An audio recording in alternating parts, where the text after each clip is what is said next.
சோதனை மேல் சோதனை. சோதனை என்ற வார்த்தையை கேட்டதும் நம்மில் பலருக்கு அவ்விடத்தை விட்டு ஓடிவிட வேண்டும் போல் தோன்றலாம். அவ்வளவு பயம். சோதனை ஓர் எதிரி போலவும், நம்மை தாக்க காத்திருக்கும் ஒரு மிருகம் போலவும் நம் கற்பனையில் பல உருவங்கள் உலா வருவதால் இந்த பயம். ஆற அமர சிந்தித்தால் சோதனைகள் நம் வாழ்விலிருந்து பிரிக்க முடியாத ஒரு முக்கிய அம்சம் என்பது விளங்கும். சோதனைகள் இல்லாத மனித வாழ்வு இல்லை. இயேசுவே சோதனைகளுக்கு உட்படுத்தப்பட்டார். இயேசு சோதனைகளை சந்தித்ததும் அவற்றை அவர் வென்றதும் நமக்கு நல்ல பாடங்கள்.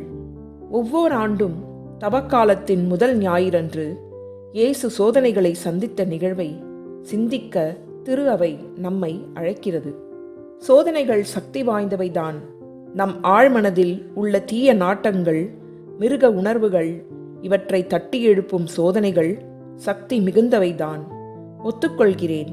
ஆனால் அவற்றை எதிர்த்து நிற்கவும் அவற்றோடு போராடி வெற்றி பெறவும் நம்முள் நல்ல எண்ணங்களும் உறுதியான மனமும் உள்ளன. இதை நாம் நம்ப வேண்டும். இயேசு சந்தித்த முதல் சோதனை என்ன? பசியாயிருந்த இயேசுவிடம் கல்லை அப்பமாய் மாற்ற சொன்னது அலகை. இயேசுவிடம் இருந்த சக்தியை பயன்படுத்தி அவரது தேவையை பூர்த்தி செய்து கொள்ள தூண்டியது சாத்தான். நேரம் அறிந்து தேவை உணர்ந்து வந்த ஒரு சோதனை. தேவைகளை அதிகமாக்கிக் கொள்ளும் போதுதானே அவற்றை எவ்வழியிலாவது நிறைவேற்றிவிட வேண்டும் என்ற சோதனைகளும் அதிகமாகும். சாத்தான் சோதனையை ஆரம்பித்த விதமே அழகானது. நீர் இறைமகன் என்றால் இந்த கல் அப்பமாகும்படி கட்டளையிடும் என்ற சவாலை சாத்தான் முன்வைக்கிறது. சிறுவர்கள் விளையாடும் போது இது போன்ற சவால்கள் எழும். நீ வீரனாயிருந்தால் இந்த பூச்சியை பிடிச்சிடு, அந்த மரத்தில் ஏறிடு போன்ற சவால்கள். சவால்களை சந்திக்காவிட்டால் அச்சிறுவன் வீரன் அல்ல என்பது நிரூபிக்கப்பட்டு விடும். இதற்கு பயந்து வீர சாகசங்கள் செய்து அடிபட்டு திரும்பும் குழந்தைகளை பார்த்திருக்கிறோம். இயேசுவிடம் இப்படி ஒரு சவாலை முன்வைக்கிறது சாத்தான். நீர் இறைமகன் என்றால் என்று சொல்லும்போது இறைமகன் எப்படிப்பட்டவராய் இருக்க வேண்டும் என சாத்தான் இலக்கணம் எழுதுகிறது. இறைமகன் என்பதை நிரூபிக்க, நிலைநாட்ட புதுமைகள் நிகழ்த்த வேண்டும். அதுவும் தன்னுடைய சுயநல தேவையை நிறைவு செய்யும் வண்ணம் புதுமை செய்ய வேண்டும். தன் சக்தியை நிலைநாட்ட புதுமைகள் செய்பவர்கள் வித்தைகள் காட்டும் மந்திரவாதிகளாய் இருக்க முடியுமே தவிர இறைவனாகவோ இறை மகனாகவோ இருக்க முடியாது. தன் சுயநலனுக்கு, சுய தேவைக்கு புதுமைகள் செய்வது புதுமைகள் செய்யும் சக்தியை அழுக்காக்கும், அர்த்தமில்லாததாய் ஆக்கும். இயேசு சாத்தானுக்கு சொன்ன பதிலும் அழகானது. இயேசு தன் உடல் பசியை விட ஆன்ம பசி தீர்க்கும் உணவை பற்றி பேசினார். மனிதர் அப்பத்தினால் மட்டும் வாழ்வதில்லை என்று மோசே சொன்ன வார்த்தைகளை கூறுகிறார் இயேசு. தன் சொந்த பசியை தீர்த்து கொள்ள மறுத்த இயேசு பல்லாயிரம் பேரின் பசியை தீர்க்க தன் சக்தியை பயன்படுத்தினார் என்பது நமக்கு தெரியும். நமக்கு இறைவன் கொடுத்துள்ள சக்திகள், திறமைகள் எதற்கு? சுய தேவைகளை நிறைவு செய்வதற்கு மட்டுமா? சிந்திக்கலாம். இயேசுவிடம் பாடம் கற்றுக்கொள்ளலாம். இயேசு சந்தித்த இரண்டாவது சோதனை என்ன? உலகம் அனைத்தையும் இயேசுவிடம் ஒப்படைக்க விரும்புவதாக அலகை சொல்கிறது. உலகை வென்று அதை தந்தையிடம் ஒப்படைக்கத்தானே இயேசு மனு உருவானார். இப்படி ஒரு சந்தர்ப்பம் வரும்போது ஏற்றுக்கொள்ள வேண்டியதுதானே. அப்படி இயேசு உலகை வெல்ல வேண்டுமானால் அவர் ஒரு அட்ஜஸ்ட்மெண்ட் செய்ய வேண்டும். சாத்தானோடு சமரசம் இல்லை, இல்லை, சாத்தானிடம் சரணடைய வேண்டும். இயேசு அதை திட்டவட்டமாக மறுத்தார்.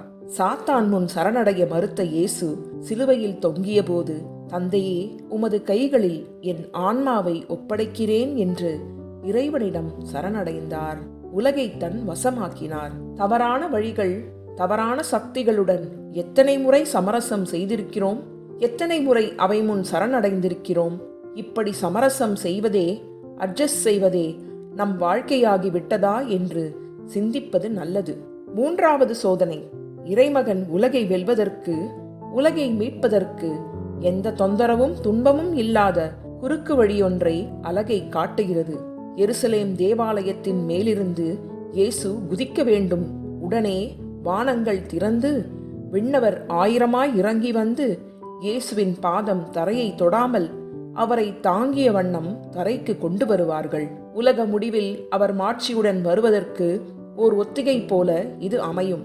எருசலேம் முழுவதும், ஏன் உலகம் முழுவதும் இயேசுவின் சீடர்களாகிவிடுவர். 30 ஆண்டுகள் மறைந்த வாழ்வு, 3 ஆண்டுகள் கடினமான பணி, இறுதி 3 நாட்கள் கொடிய வேதனை, இறுதி 3 மணி நேரங்கள் சிலுவையின் கொடூர சித்திரவதை. இவை எதுவும் தேவையில்லை. ஒரு நொடிப்பொழுது போதும்.